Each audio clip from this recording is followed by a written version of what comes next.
Hey fight enthusiasts, this is your host Hespectful Keith.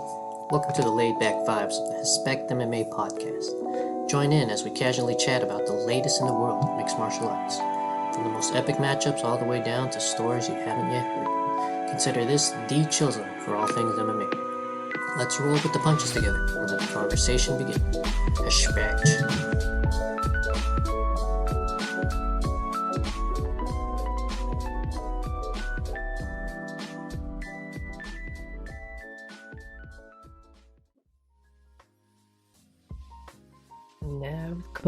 What's up, Craig?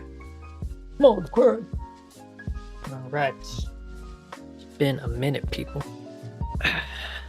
It's been 365 minutes. Converted into days. It's been about a year. It's all good. Took a year off. Not gonna lie to you guys, I've been gaming. Just went back to some old games. Played that for a little while. Dabbled back in a little bit of Payday 2, a little bit of 7 Days to Die, and coming into the new year, I kind of got into this other game called Project Zomboid, which is basically like Sims meets The Walking Dead, you know.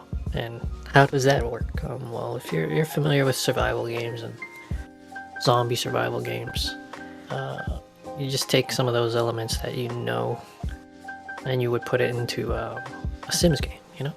Hard to explain. Check it out yourself. It's pretty awesome. I've already had a couple of runs with my characters that were epic, and you know, one of the lines to that game is, "This is how you died," because it's not about, I mean, it is partially about surviving, but at the end of the day, something's always going to happen, and it's just a reminder, like, you know, that's life, and this is how you die. Yeah, pretty epic game. Anyways, it is January 8th, 2024. Our last pod, I think, was around the same time. I could check it real quick. And we released it on January 23rd. Oh, January 29th. I gotta slow down here. January 19th, 2023. Yeah, so it's been almost a year now since the last episode. I did mention that the 30th episode would be like the last of the season, that we're doing seasons, but kind of changed my mind on that. We're gonna go back on that, and we're just gonna go through this shit, man. We're just gonna post episodes, bring you guys some nice content, talk about some interesting stuff, and that'll be that. And if there's seasons later on, I'll figure it out. You know, I'm glad to have you guys listen in on it and hear the thought processes and know where it's all starting from, and seeing how, you know, we as a community can build this from the ground up. I truly believe it. And I'm excited. I'm going to be here for the long run. So if you're listening to me, keep the faith. Alright, let's get to the point. Episode 30, let's pull up them notes. Hope you guys like the new intro, by the way. I'm just going to recalibrate a couple things. I'm going to refocus for this year and slowly bring everything back together to a nice steady roll, and try and figure out some unique ways to provide content and entertainment. Alright, here we go. So, welcome back to any faithful listeners, any new ones. Of course. It's currently 7:12 p.m. EST. And we're back after layoff. A year layoff. Not dead, people. Very much alive. Just keeping it moving all the time. Just because you don't hear anything on the mic, or from the channel, or from me, doesn't mean we're not doing anything. Such is the case for most people. I mean, who sits around twiddling their thumbs anyway? No one really does that anymore. Get off your phone. As always, we're here to discuss all things MMA. In this episode specifically, it's going to be UFC 296, which took place down at the T-Mobile Arena in Las Vegas, Nevada. Alright, so into the card, UFC 296. That was the welterweight title bout last year, the end of year, between Leon Rocky Edwards and Colby Chaos Covington. And then they had the co-main flyweight title bout, Alexandre Pantoja versus Brandon Royval. I believe that was it. Yeah. That was a good fight too. But first, let's show some love to the prelim fighters. Now, I didn't catch Shamil Gaziev with his TKO over Martin Boudet. And I apologize if I butcher any names. Such is the case sometimes, especially with people like, Uncle Chael. First bout I caught was the Andre Fili versus Lucas Almeida fight. And goddamn. Gotta give props to Andre Fili, man. He's been in the game for a long time.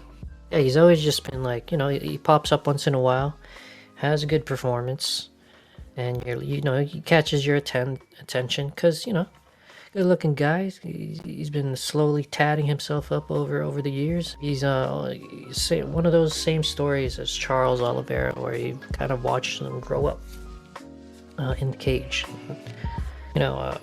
Me, I was also born in 1990, quite close to his birthday actually. He was born 4 days before me, on June 25. And me, I was born on June 29. Knowing there's a top level athlete who's the same age as me, a couch potato, and he's out there doing it, you wish the best for him, because I could have been the best quarterback if I didn't have a bum knee. Type of vibe right there. But no, it's for Andre Fili. You peep the resume from when he comes into the UFC in October 19 of 2013. So 11 years, almost now. Just came into the new year. Yeah, he comes in with a TKO at UFC 166 over Jeremy Larson. Second bout ever is to a younger Max Holloway. Loses to him by his guillotine choke. So he's fighting killers right away. It's the UFC. He's back with a win over Felipe Arantes. And from there on, it's always kind of like he was never able to get the momentum continuously moving forward. He gets to come in with the win, lost to Max Holloway, bounced back with another win, gets triangle choked in this next fight, KOs the next guy in the next fight, fights Yair Rodriguez in 2016, gets KO'd with a head kick, comes back with the win after that, fights Calvin Kattar. After that, UFC 214, loses by decision. Beats the GOAT Artem Lobov when he comes back. And then also gets a split decision over Dennis Bermudez. Good names there. And you go forward. Michael Johnson drops a split decision to him. Goes on to Miles Jury, gets a decision over him. Shaman Moraes has that hellacious KO in 2019. That was pretty epic. And yeah, it's just like back and forth, 1 step forward, 2 steps back, 2 steps forward, 1 step back.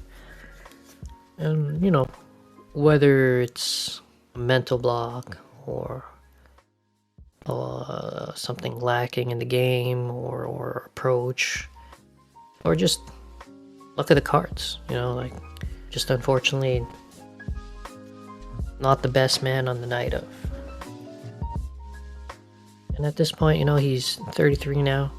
He's in that age where most athletes are peaking. And, especially in the lower weight classes, this is a very important window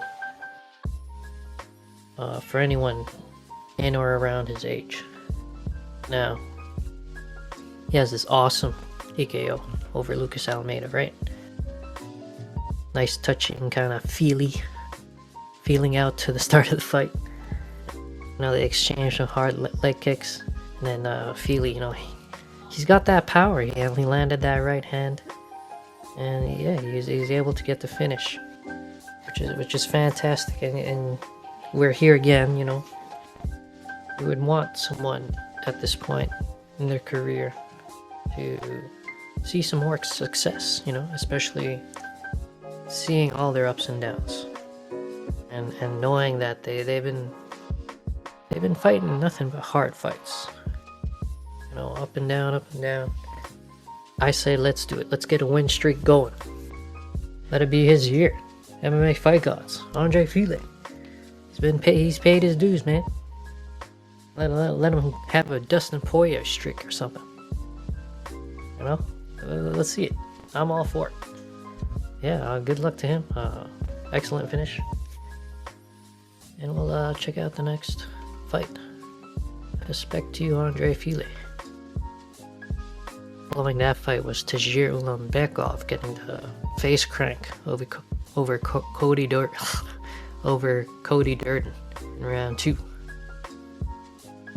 know, Tagir, he's another one of them Russian soldiers coming through the great filter that is the UFC.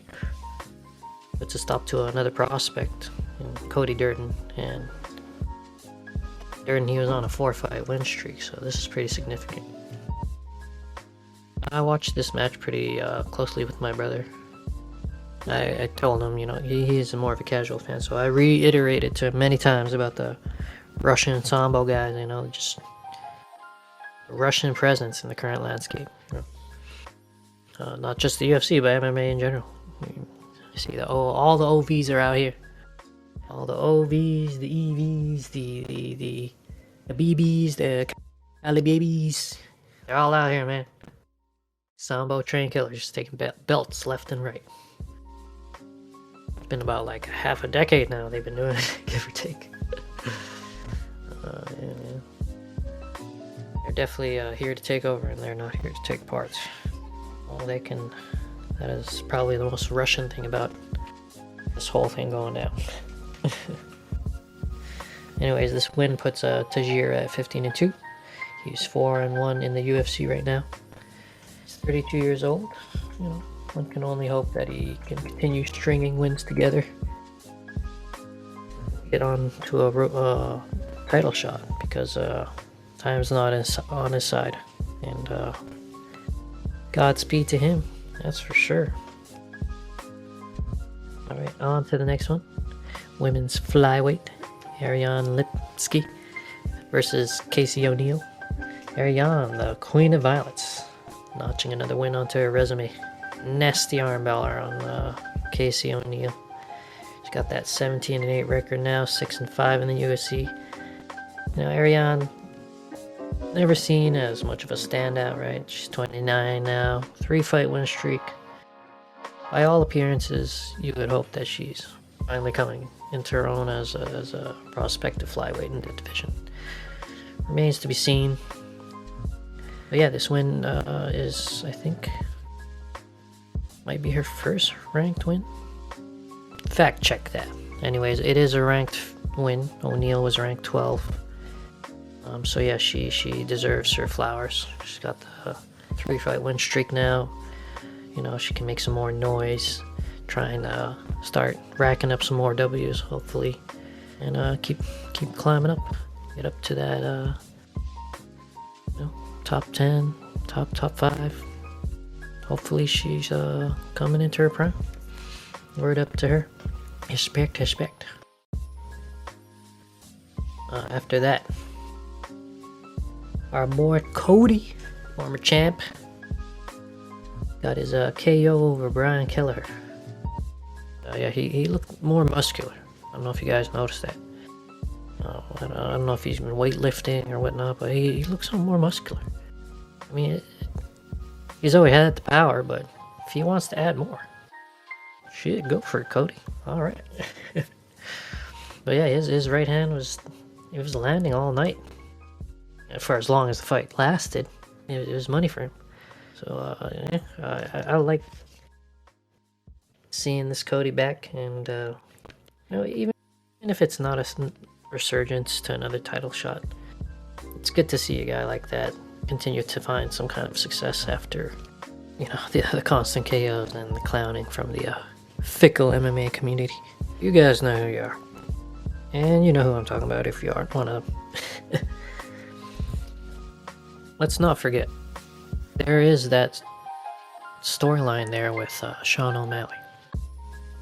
And I believe even though there has been some criticism with O'Malley and the numbers that he pulls, I feel like he's in favor enough with Dana and the UFC brass that if he said, hey, I want Cody, they're probably going to give him Cody. Because I think that fight sells, for sure. I mean, Cody being a former champion, he's going to bring his fans into it. And yeah, they'll boost each other up. It's an interesting fight. I know most hardcores and even casuals probably see it going the way that it everybody knows. Let's not say it out loud, put it out in there. If the majority that I read in the comments and stuff, at the end of the day, it sells, and I think we would all be surprised at how competitive it would be between the two.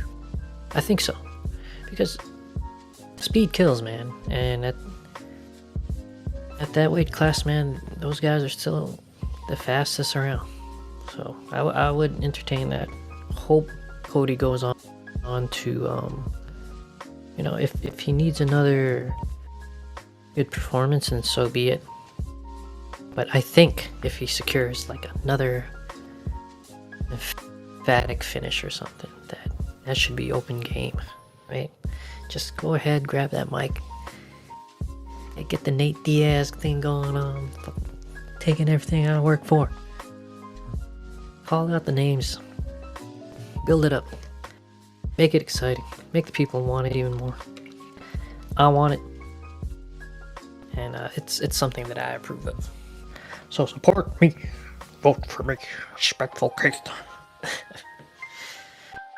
Alright, moving on from that one. Let's go back over Irene Aldana and Carol Rosa. I think these guys got Fight of the Year, didn't they, at the rewards? Double check on that if you're interested. But I this fight, a lot of people like to clown the women's fights, but this fight deserves its flowers, man. Women's fights always get a lot of flack, as I've said. But yeah, it was a barn burner, man. Carol Rosa started off pretty strong. The leg kicks were there for all night, all 3 rounds.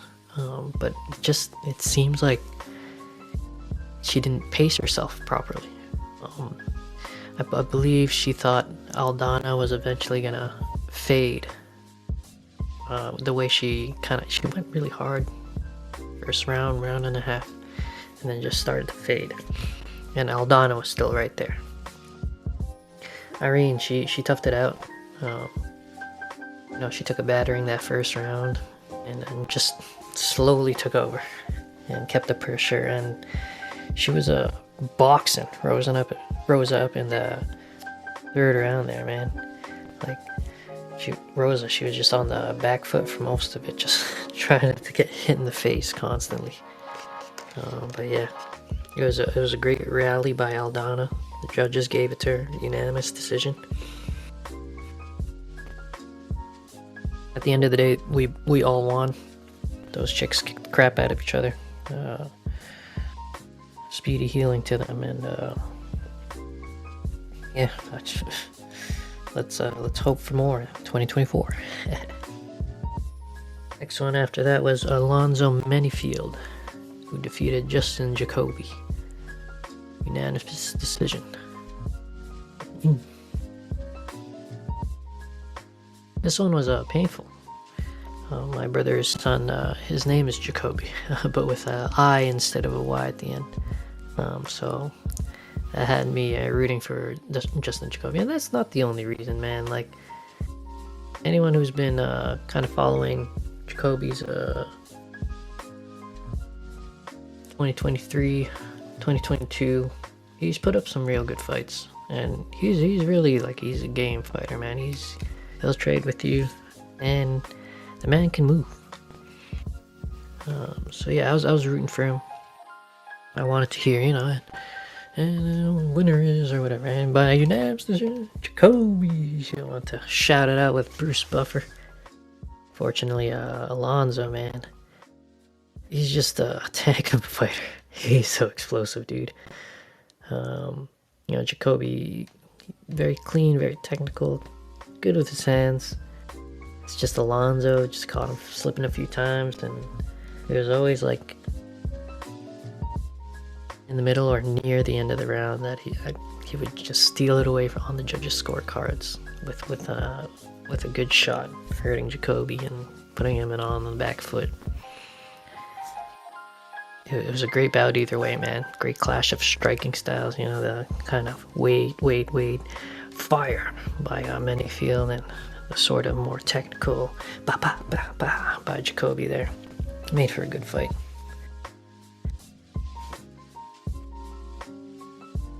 Anyways, that does it for the early and the regular prelims. We're going to be hopping into the main card. First fight of the night, featherweight, Josh Emmett. Do I need to say the next name? Everyone's been talking about this KO. I think it was one of the KOs of the year. It was KO of the year on some news outlets, some famous MMA outlets and credible MMA outlets.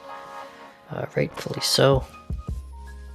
I mean, what is there to say about that KO? It was just both the craziest thing and seeing Bryce Mitchell kind of like have a seizure afterwards, and the camera got like a good shot, good long shot, took a good look at Mitchell seizuring out. And yeah, just one of the most craziest things, of the year. There's always going to be something crazy to see, people. Trust me, if you're a newer fan, you're in for a treat year after year after year with the UFC, man. They know how to put on fights, and MMA in general. Go shop around, man. There's always something you haven't seen before, and that's what makes this so amazing. The opportunities, the angles are just unlimited, honestly. Anyways, after that, I kind of skipped over this one. If y'all know me, y'all know I'm a Tony Time fan since the beginning of time, man. Since the man rocked the blonde Super Saiyan hair. since the tough days. Yeah, this one was hard for me to watch, and unfortunate that I did not stay tuned in. Tony, I read around that he actually came strong at the end, and he had gassed. I would have loved to see that. Moving on for that, my man Tony Ferguson stealing the W from Paddy Pimblett. I don't care what the paper says, man. Dude was gassing out. Could you imagine if that was 5 rounds? No, all good to Paddy though. He did his thing. He did enough to sway the judge's decision. And the usual saying goes, "Oh, imagine if that fight was 5 rounds." Well, I would like to imagine if that fight was 5 rounds, because I think Tony Ferguson could have taken over. Too little, too late. Anyways, Ferguson gets the W. Champ shit only for life. Only time till the wheels fall off, man. Can't wait till his next fight. After that was Shavkat Rakhmonov going up against my boy Wonder Boy. I really thought Wonder Boy was gonna pull it off, and I always think so. Ever since the first Woodley fight, and I have absolutely no hate for Woodley. He had his performances, and I like Wonder Boy and his character and how he is as a person, and the nickname, and everything just resonates with me. So I've always wanted him to get that belt ever since before the first Tyron Woodley fight. Now, I thought for sure he would have his edge in the stand-up. And unfortunately, both fortunately and unfortunately, it seemed like Shavkat wasn't too willing to stay there, because he was fighting with a broken foot or a broken ankle, which is crazy. And he still got the finish in the second round, almost at the end of the Wonder Boy almost made it to the bell. But yeah, the dude, it's like he's like DDP right now. Like there's some fighters out there doing it right now, and they don't care how it looks, but they are gonna win. They're gonna find that win. They don't care how they look. Some people say, "Oh, Jeff Neal made Shavkat look human. He got hit with a couple good ones." Yeah, that's true. Same with DDP right now, Drysis Duplessis. A lot of people are, including me. I've been in the comment sections, and it's more of a friendly roast, to say that DDP has the ugliest fighting style. But these guys find a way to win, and that's all that matters, right? You go home with the W. Doesn't matter how it looked. Who has the green on the resume? Who has the red? Anyways, yeah, disappointed. Another one, Ferguson Thompson. Sucks to see them lose, man. Sucks to see Thompson lose that way. If it had stayed standing, I was so sure that Wonder Boy could have found the finish or taken the decision, but Rakhmonov was just, not today, man. We're gonna end this fight like all the other ones. I'll word up to him. Flying through today. It'll be a short episode today. That's okay though. Just warming back up into it. Thanks for sticking with me, guys. I promise. I'm gonna increase.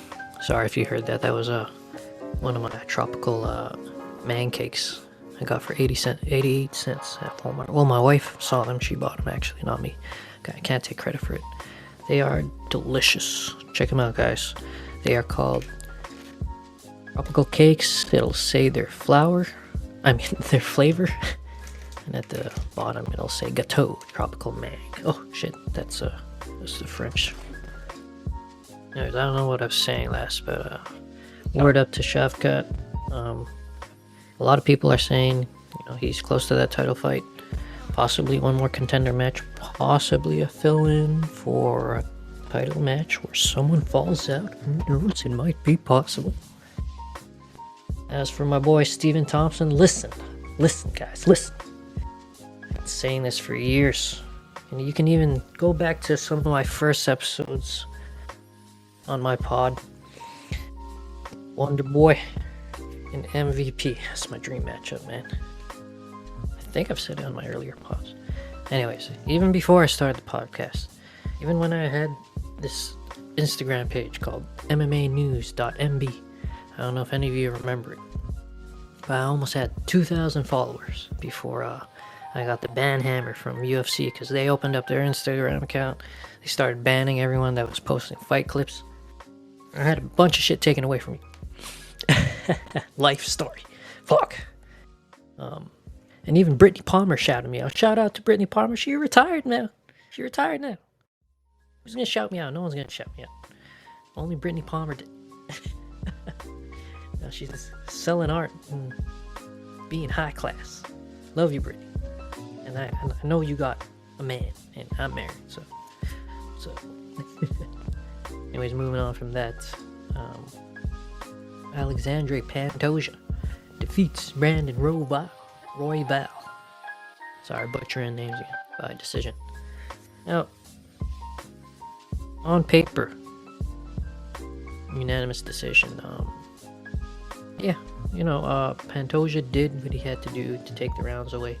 Although, Brandon Royval. See, now at this point, I don't know if it's Pantoja, a small flyweight, or is Royval a big flyweight? Because I felt like there's like this huge size discrepancy. Like they look like a weight class apart. Rival's a big boy, or at least it's either big boy for the weight class or Pantoja small. They didn't look like they were in the same weight class. And Pantoja being the smaller fighter, amazing. And he knows. Like he already said in the post-fight interview, he's there to keep the belt, you guys. And you gotta respect some of these guys that want to preserve their legacy. They want to build a win streak. They want to build a legacy and show people I'm a winner, you know. And some of you newer fans talking about, oh, this guy only goes to decision. This guy goes to decision. I don't even remember his name. Yes, motherfucker, you do remember the name. Alright. And just because a fight goes to decision doesn't mean it was a bad fight. Plenty of fight. Look, Irene Aldana and Casey O'Neill. Oh, sorry. Irene Aldana and Carol Rosa. They put arguably on the fight of the year. And it went to decision. He's at Pantoja. He took all the judges' scorecards. Unanimous decision. Word up to him. Notched his first defense. I don't know if he's scheduled to fight anyone next. Be very interested. Lightweight's pretty open right now. You know, you got Moreno there who just lost to Pantoja. It was the second loss out of 2 fights so far, so he might not see a title fight for a while. You got Albazi at number 2 and Kai Kara France at number 4. I don't know if they're scheduled to fight together or if one of them is waiting for their shot, as well as Manel Cape and Alex Perez and Mohamed Mokayev. Of course, that guy's streaking towards the belt. So I don't know who's next or who Pantoja wants next, but the whole division's open right now. It makes things exciting. Love fresh blood at the throne because it mixes things up. So I hope the best for Pantoja's career. And on to the next one. Hespect, Alexandre Hespect. And the main event of that evening, Rocky Edwards facing off against Colby Covington. Now the whole card was pretty fantastic, and I've read enough to know what people think of the unfortunate main event. You know, I personally genuinely am wondering if Colby Covington is stuck in promo mode. Now what I mean by that when I say that, has Colby's fighter lifestyle and the recent title bouts that he's been in, especially with Usman, has the damage maybe accumulated, and now it's at the beginning. Everyone used to say, even Joe Rogan, that his bad guy persona was made up because he was going to be cut from the UFC after the Damian Maia fight.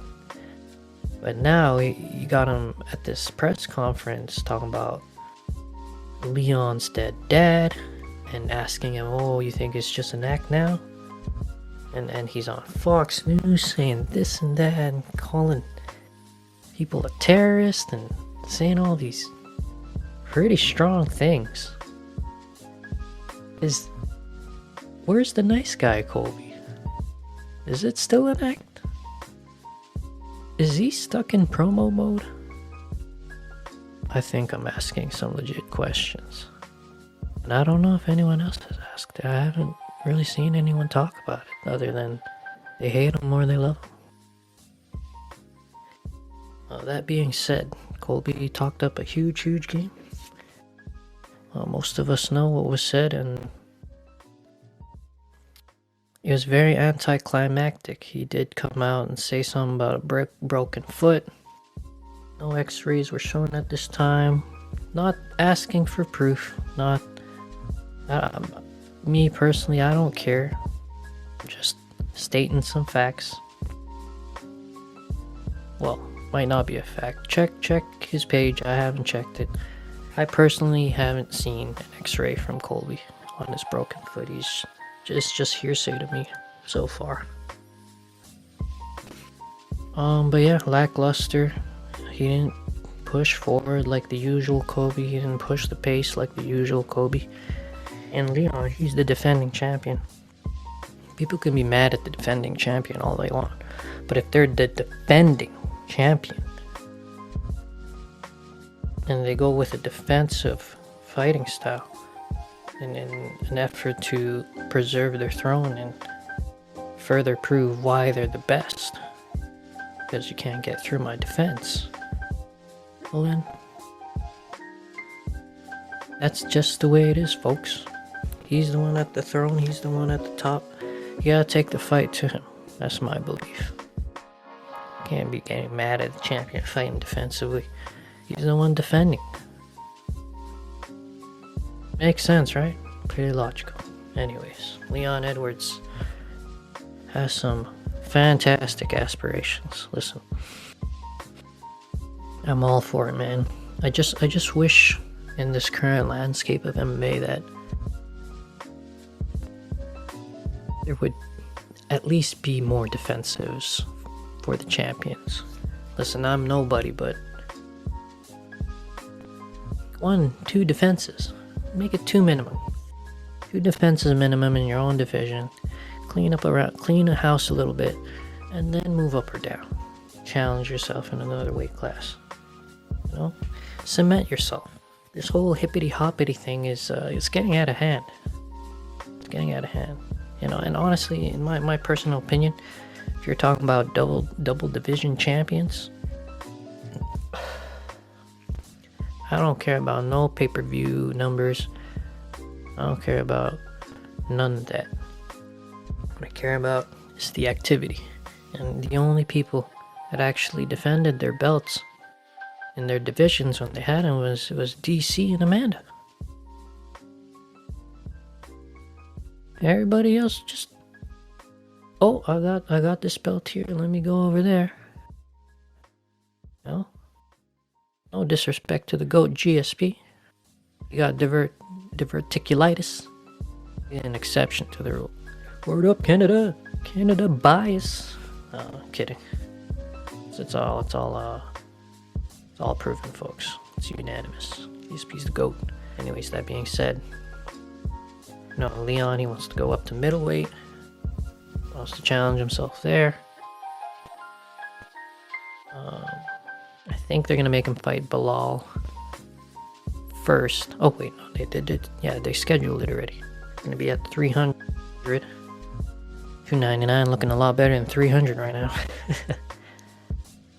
But yeah, this needs to be the new norm. Where you become champion, you gotta defend your division at least 2 minimum. You know, just to say, bop bop. This is my house. All right, now I'm gonna go to his house. Let me see if I can take over that house. Sounds great on paper, you know. It feels so flip-floppy if you just get the belt and you're like, all right, I'm out of here, I'm going over there. You know, it was cool at first, but now it's just flip-floppy. Because at first, the first guy who did it simultaneously, Mr. McGregor, he's like, I'll keep both belts busy, and he didn't. No, that's no disrespect to Mr. McGregor, obviously. Sir, it's just facts. Alright, you brought in the numbers.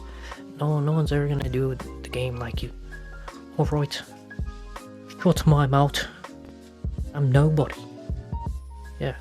But the fact is, you said something and you didn't deliver. So that's my only crux about the whole thing. He brought in a whole freaking era himself, alright, Mr. McGregor? You got your flowers, and you got your mansion, you got your marble walls and floors, and you don't give a crap about me, alright? I know you don't, so just saying the facts. In terms of Edwards, I hope he stays for defense at least, or 2, before moving up, seeing whoever's there. And let's just keep it rolling like that, man. You You look at the current landscape. There's plenty of stuff there from Law, Shavkat. How about you put those two out, let the others figure out where the placement's at. Go up, fight whoever it is, Sean or Izzy, DDP, maybe even Whitaker by that time. It'll be great. That's my belief. Thank you for tuning in, all of you. We're gonna keep it rolling this year, I promise. I'm planning slowly but surely. Late bloomer stuff. Can y'all hear my kid yelling? He's probably getting all upset and antsy and being in his small room. That's it for the episode today. We're running a short one.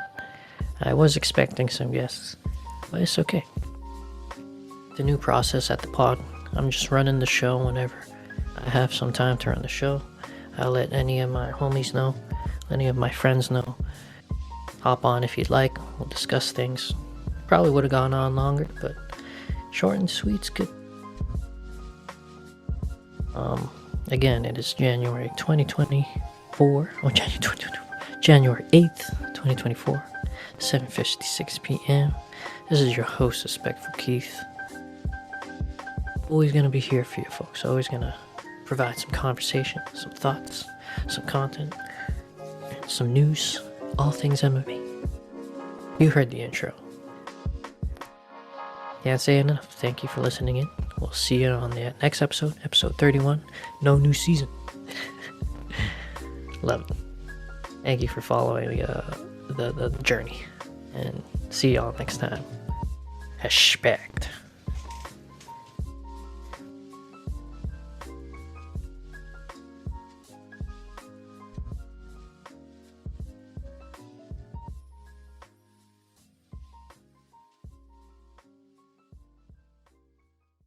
Now, as we exit the cage of conversation, we want to thank you for being part of this podcast experience.